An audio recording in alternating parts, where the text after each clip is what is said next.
I'd like to show you how to make a big bow with one-sided ribbon. Let's get started to wrap a book.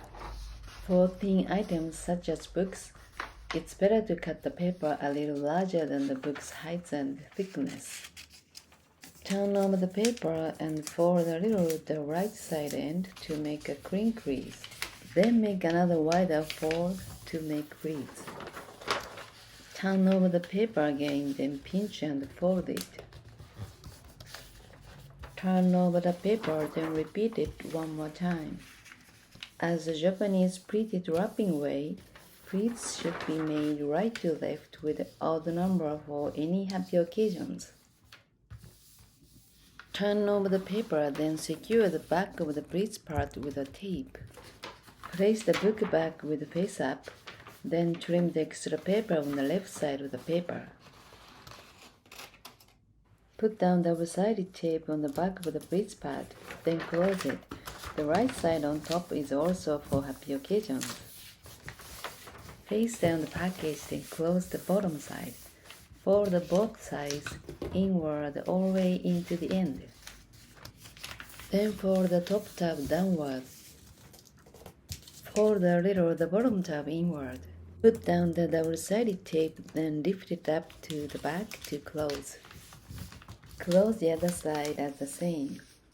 Face it up, then start to make a bow. Making a big bow, it's better to use wide and wired ribbon. Make a loop and a tail with the shorter right side end. Like this one has velvet face and plain back. For one-sided ribbon, make the tail a little longer, showing the face side of the ribbon. Wrap to the back, then front. Upper right end goes over and through under the left end at the starting point. Pull it out to the upper right hand corner. Make one loop with the left longer end toward the upper right. Then continue to make loops showing the face side of the ribbon. You can make any number of loops, just keep right side should be always one more loop than left side. So now 1, 2, 3 and 1, 2. Gather the loops in the center. Take the right shorter end. Go around the loops 1.5 round. Then go to the front and tuck under the knot. Pull it out to the left side. For tightening it, pull out the bottom side of both the most bottom loops. Now you have a 6 loops bow with only showing the velvet face side. Using leftover short gold ribbon, make add-on for loops. The short end go through under the knot point from the top to the bottom. Measure one loop and the tail with the short end. The shorter end goes over and through underneath of the longer end, then pull it out in the upper right hand corner.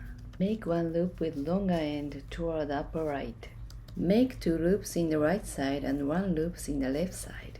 Gather the loops in the center. With the right shorter end, go over the loops and push into the hole. Pull out the both loops. Pull the upper bottom loop of the left side and the lower bottom loop of the right side for tightening.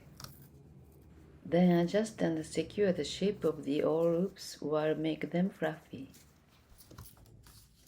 Trimming tails is always at the end, so you can cut them as desired.